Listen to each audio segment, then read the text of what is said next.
Hola, ¿qué tal? Bienvenidos de vuelta una vez más al canal Fisio YouTube. En esta ocasión tenemos la grandísima oportunidad de entrevistar a Engrama Podcast, unos psicólogos que, pues han creado un proyecto sobre divulgación en psicología y, tenemos la suerte de contar con parte del equipo. ¿Qué tal, chicos? ¿Cómo estáis? Hola, ¿Qué ¿qué tal? tal? Encantado de estar aquí. Lo Gracias. mismo digo. Bueno, pues vamos a empezar por la pregunta más sencilla, que es, pues, ¿qué es Engrama Podcast? ¿En qué consiste y quiénes formáis parte de ello? Pues Engrama es un proyecto de divulgación que pretendemos al final, pues eso, divulgar psicología desde la evidencia, psicología científica. Formamos parte Javi, Carlos, que es el compañero que está aquí, Jordi, que es el que más o menos, digamos, se encarga más de la edición, ya que él no está enfocado a la psicología, no ha estudiado psicología, y yo, que soy Marcos. Ujú. Nació más o menos hace un año en Grama con la intención de divulgar sobre todo contenido especializado en la UNED y básicamente nuestros primeros podcasts eran una reproducción del contenido que ahí veíamos, así podíamos asentar un poco todo el conocimiento, transmitirlo a otros alumnos de la UNED y así pues facilitarles ese recurso, ya que la UNED es una universidad a priori no presencial, aunque tengas algunas tutorías que ayuden. Ujú. Y nació con eso y al final ha ido derivando hacia un proyecto más de YouTube en el que hacemos entrevistas, hacemos debates y poco a poco queremos ir haciendo otro tipo de formatos que sean más, pues más ceñidos a lo que es habitual en YouTube. Es decir, a lo mejor un vídeo de 10 minutos hablando a cámara o cuestiones así. Ujú. O sea, que surgió un poco con la idea de divulgar psicología científica, ¿no? Basada en la evidencia. Así es. Y para vosotros, ¿qué es la psicología? O para alguien que lo esté escuchando, más o menos, para ponerse en contexto. Pues a ver, para mí la psicología es una ciencia que, bueno, cuyo objeto de estudio es básicamente la conducta de los seres humanos. Y yo creo que ese es el resumen que se puede hacer principalmente de la psicología. Yo lo definiría así, la ciencia que estudia la conducta humana. Vale, Sí, perfecto. claro, al final para mí más de lo mismo. Entiendo que aquí tenemos que utilizar la palabra depende, que es tan Claro. recurrente en psicología, porque Sí. depende para quién. Es una pregunta pues un poco complicada y ni siquiera hay consenso dentro del gremio, pero yo concuerdo con Carlos y yo abogo porque la psicología, por lo menos de momento, es una ciencia natural que estudia la conducta humana, que estudia esa interacción y que se basa en los presupuestos filosóficos de monismo, determinismo y materialismo. Sí, Ujú. yo estoy de acuerdo. Genial. ¿Y actualmente conocéis más cuentas que divulguen sobre psicología? O sea, ¿creéis que es importante la divulgación en psicología? Si quieres, Carlos, y luego... Bueno, a ver, yo al final creo que la divulgación es una forma de hacer llegar nuestra disciplina, una disciplina que en un principio está un poco estigmatizada y demás, al resto de gente. Creo que es importante la divulgación no solo dentro del campo, sino fuera de este para romper un poco toda esa serie de mitos que hay alrededor de lo que es psicología, lo que no es psicología y demás. Y luego, pues dentro del gremio, pues también es una buena forma de ampliar conocimientos, de aprender de otras personas que saben más que nosotros y pues considero que sí que es importante hacer la divulgación, no solo en psicología, sino yo creo que en todas las ramas, ámbitos, carreras o todo lo que queramos concebir. Ujú. Entonces yo creo que sí es importante. Sí, estoy de acuerdo. Sí, o sea, nos preguntabas también que si conocemos otras cuentas de divulgación y demás, ¿no? Por ejemplo, en Twitter, que al final nosotros conocimos lo que se denomina un poco psicotwitter hace un año o algo así, hay muchísimos divulgadores y divulgadoras que abogan también por esa psicología científica, que algunos tienen un podcast, otros tienen un canal de YouTube, otros un blog, una web, hacen hilos en Twitter y bueno... También nos preguntas un poco por el tema de la divulgación, que al final porque es importante, ¿no? O sea, ayudas un poco también a Sí. eso, entiendo. Yo creo que en psicología sobre todo es importante, ya que si ni siquiera hay consenso dentro, pues creo que es necesario divulgar, tanto para afuera como para adentro.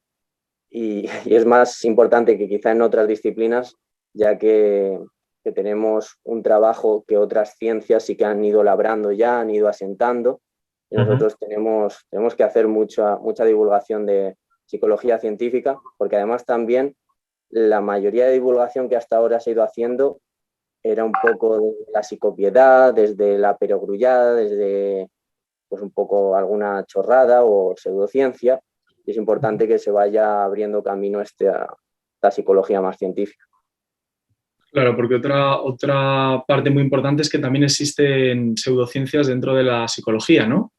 Así ¿Cuál es es. vuestra opinión? O sea, ¿existe intrusismo en psicología? ¿Existe pseudociencias? ¿Cómo lo veis todo este campo? El concepto de ciencia y pseudociencia, como decía Marino en nuestro programa, es difícil de dirimir en los límites, digamos. Es fácil en los extremos, o sea, es muy fácil al final saber que la numerología o el reiki o cuestiones así, pues son pseudociencias. Pero hay otros ámbitos, otras cuestiones que quizás es más difícil dirimir. Pero sí que es cierto que en la psicología hay bastante intrusismo. Entiendo que en la fisioterapia, que es la profesión a la que te has dedicado tú este tiempo, también, porque yo me he topado con experiencias que dejan un poco que desear. Y pues hay que tratar de ir desechando todo eso e ir educando un poco a la gente en qué es la psicología y qué no lo es, para que sepan tener un poco de rigor y diferenciar. Eso es.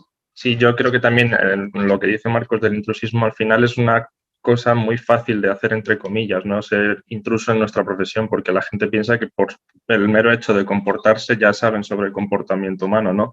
Y luego hay muchas cosas como extrapolar experiencias propias a experiencias ajenas. Hay mogollón de mitos del estilo de, no, pues yo sé hablar y te puedo dar un consejo, y eso no es psicología. Hay que diferenciar lo que es un consejo de un amigo de lo que es psicología, pero hay mucha gente que piensa que eso es lo mismo, cuando realmente no es así. Entonces, pues también hay mucho intrusismo, hay mucho intento de sacar dinero basándose en nuestra profesión, haciendo cosas que no están probadas. Entonces es un poco irresponsable según mi punto de vista. Y sí, yo creo que como en todas las profesiones, pues al final nosotros también tenemos intrusismo, tristemente, en la nuestra. A mí me parece muy reseñable lo que ha comentado Carlos, de que al final no por todas comportarnos entendemos de comportamiento. Ese es uno de los grandes problemas de la psicología, que al ser su objeto de estudio el comportamiento y todos y todas estar comportándonos continuamente, pues creemos que sabemos de psicología, creemos que muchas veces lo que viene a ser sentido común se puede confrontar directamente con lo que sí que es de verdad psicología.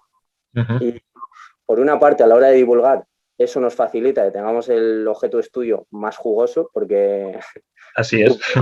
Es muy interesante, a todo el mundo le interesa saber el porqué de esta conducta, de este comportamiento, etcétera, pero también perjudica que se nos pueda tomar en serio y que se pueda equiparar el testimonio de alguien que simplemente se mueve por su experiencia, por su sentido común, con lo que sí que es psicología contrastada. Y luego el tema de, por ejemplo, que has dicho tú, que es jugoso, o sea, muchas veces la psicología tiene ahí un trasfondo de morbo, que a la gente pues como que le gusta saber de los trastornos, de que las personas cuenten sus problemas o sus experiencias de vida, y ahí contamos con poquitos relatos, o cada vez va habiendo gente que se va animando, pero todavía hay poquitas personas que lo hagan. Y todo esto pues, puede tener también el trasfondo del estigma, ¿no?, que hay en salud mental. ¿Cuál es vuestra opinión sobre el estigma en salud mental?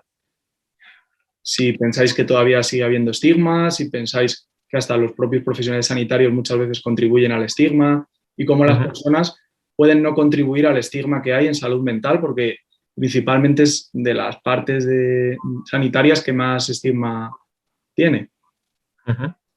Pues yo creo que, bueno, si quieres darle tú, Carlos, y luego ya... No, me da igual, como quieras. Si quieres empezar tú, dale. Pues yo simplemente creo que sí que sigue habiendo bastante estigma, seguimos con ese lastre, y en muchas ocasiones es desde el propio gremio, desde dentro, desde donde se fomenta. Creo que debemos velar por la normalización al final de los problemas psicológicos, y entender que esas conductas, problemas, esos problemas psicológicos están dentro del mismo continuo que las conductas normales. Bueno, normales, entiéndeme, entre comillas, y que pues eso, que es normal, pero esta normalización no ha de pasar por una vulgarización, por una banalización. En muchas ocasiones creo que es lo que está pasando. al acercar este tipo de conceptos, de trastornos, de problemas, acabamos pues diciendo cosas como esto me da TOC o a la mínima, "Buah, es que menuda ansiedad tengo", o es que estoy con depresión. O sea, lo empezamos a hacer un concepto muy manido, muy vulgarizado, muy banal, y creo que hay que tener mucho cuidado ahí. O sea, entiendo que por una parte que esté pasando todo eso, sí que está denotando que lo estamos cada vez acercando más y que lo vemos como menos excéntrico, menos anormal, pero hay que tener mucho cuidado porque también podemos de esa manera acabar despojando de la relevancia que tiene ese tipo de trastornos, problemas o como lo queramos llamar, y del sufrimiento o las complicaciones que le pueden ocasionar a la persona. Yo también estoy de acuerdo. A ver, también tenemos un peso histórico, que es que toda la vida se ha asociado el ir al psicólogo con tener problemas, lo que se consideran trastornos mentales graves, pues yo que sé, esquizofrenia o cosas de estas que son lo que se llaman trastornos graves. Y sin embargo, esto no es así. Una persona puede ir al psicólogo por un problema más normal, más sencillo, entre comillas, como puede ser, por ejemplo, el miedo a hablar en público o la ansiedad por exámenes o cosas así. Entonces, lo que estamos intentando hacer poco a poco es quitar ese, digamos, iba a decir condicionamiento, es que me salen los términos así, lo siento.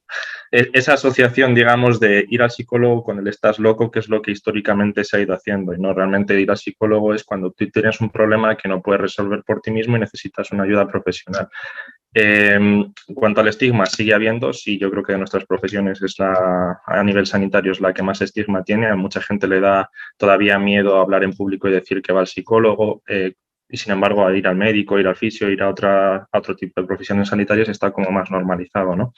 Y sobre todo porque cuesta un poco hablar de tu salud mental en general. Entonces yo creo que mucha gente sigue todavía callándose que va a profesionales de la salud mental por todo ese estigma que hay.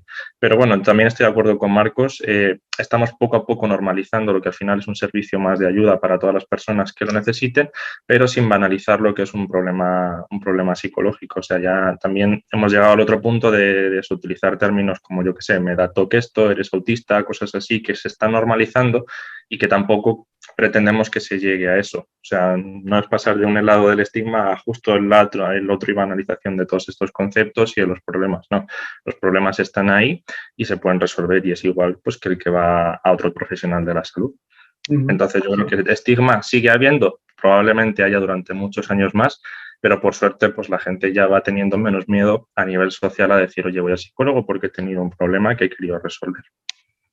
Sí, muchas veces yo creo que también es desde el desconocimiento, porque sobre todo enfermedades mentales graves, aparte de que socialmente están vistas súper mal, como si fuese algo súper serio, y luego realmente a lo mejor una persona con esquizofrenia o con bipolaridad pues hace una vida completamente normal y lo está pasando peor el que no puede hablar en público, ¿sabes? Que al final tienen un gran peso determinados nombres o determinados trastornos, problemas psicológicos y otros un poco menos. A lo mejor el TOC se está como quitando un poco el peso encima porque muchos cómicos, mucha gente ya lo normaliza.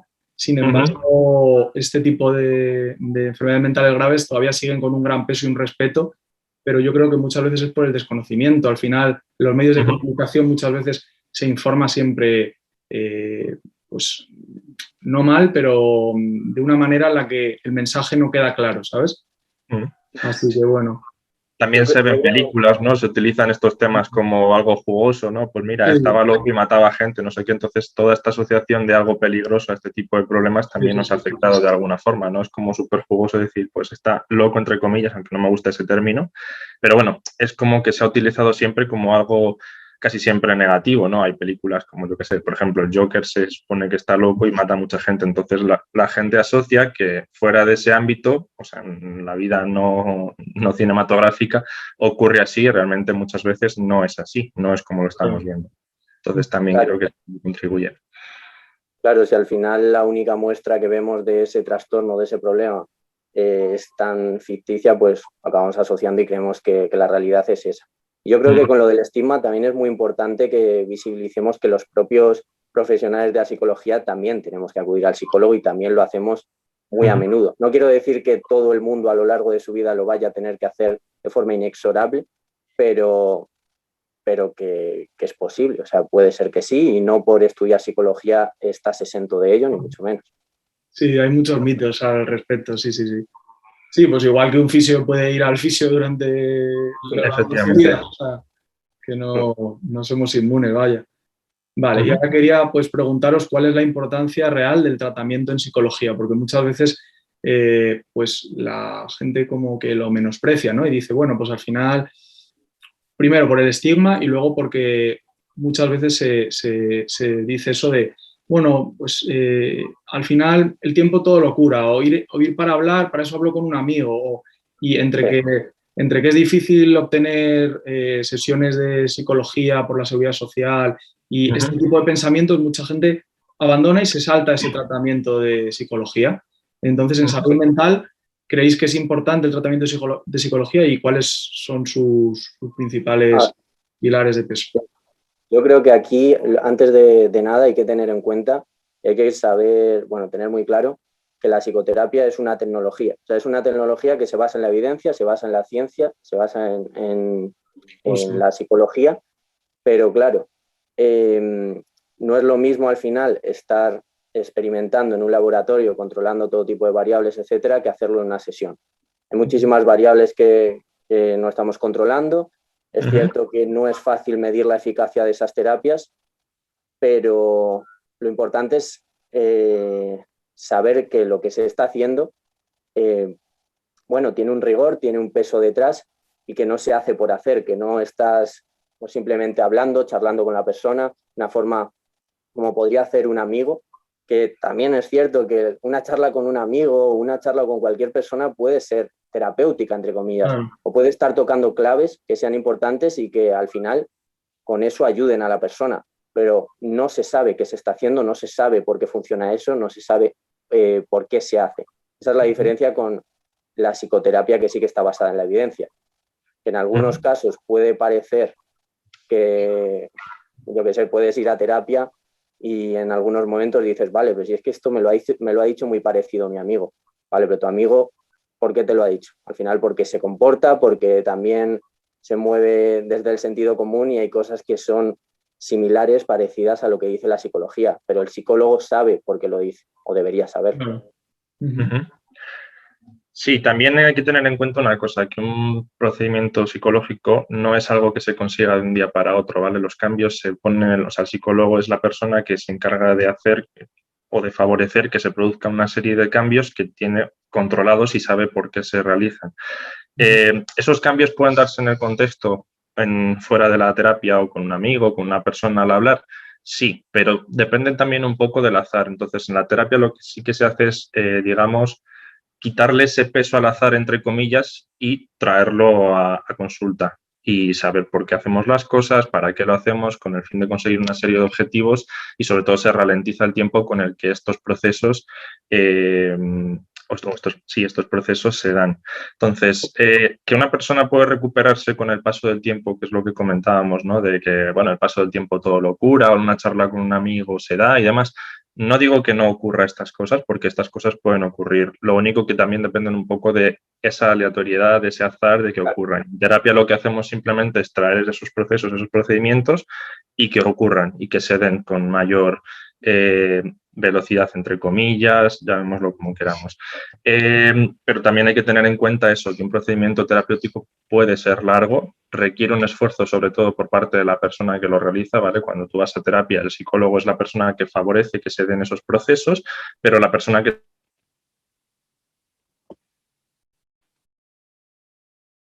hacer milagros es la persona a la que tiene que trabajar para conseguir toda esta serie de cosas que serán guiadas por el terapeuta y también tener en cuenta eso, que no es un proceso de un día para otro, de ir a una sesión y ya está, me ha servido suficiente, mis problemas se han solucionado. Puede que sí, a lo mejor un 0,001% de personas, pero en el resto de mortales, por así decirlo, requiere a lo mejor un poco más de tiempo y un esfuerzo y un trabajo que cumplir. Y eso es un poco la importancia también del tratamiento psicológico. ¿Con qué compararse? Bueno, hay mucha gente que dice, no, me tomo una pastilla y solucionado. Bueno, esto también quería comentarlo a nivel farmacología, tratamiento. Una pastilla al final es un parche que se le pone a un problema y que se resuelve a muy corto plazo, pero si no se trabaja en ello, los problemas siguen ahí después del uso de esa pastilla en general. No digo que la farmacología vaya bien de complemento con la terapia, en algunos casos puede ser así, pero no es lo único que hace que funcione o que se resuelva un problema, es simplemente ponerle un parche momentáneo a un problema que no se resuelve. Entonces, el tratamiento psicológico lo que hace es enfocarse en ese problema psicológico con el fin de resolverlo o de darle unas herramientas a la persona para que pueda realizar su día a día y resolver esos problemas, entre comillas, que tiene.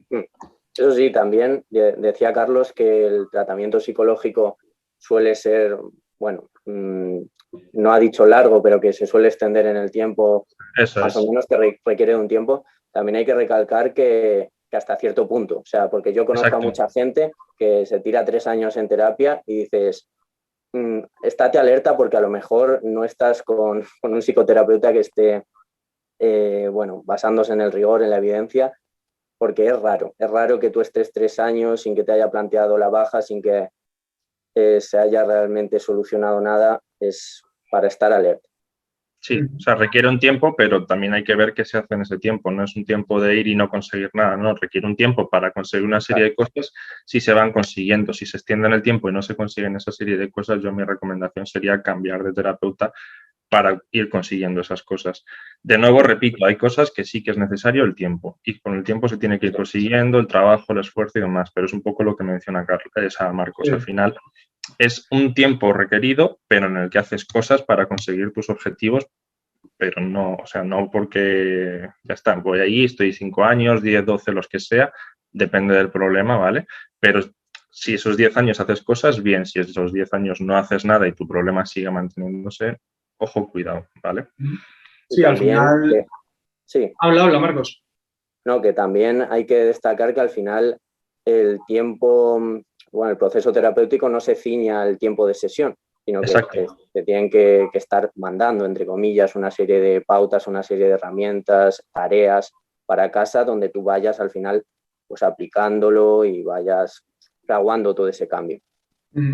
Sí, yo también por lo que estáis hablando pues lo asemejo mucho a la fisioterapia. Al final la fisioterapia muchas veces las personas se piensan que es pues llamo, estoy súper desesperado y en una sesión se me van a ir todos los problemas y claramente pues al final somos profesiones sanitarias que somos rigurosas, científicas, que llevamos un proceso que se mide, que necesitas un tiempo mínimo de sesiones y que el trabajo no solamente se queda en la sesión, como decís, que se pautan ejercicios, se pautan estrategias, consejos, así que bueno, yo la verdad es que en mi práctica clínica diaria sí que veo que tenemos algo similar porque al final nosotros somos muy clínicos y estamos todo el rato hablando con las personas y las personas pues la mayoría de las veces vienen con muchos factores psicosociales asociados.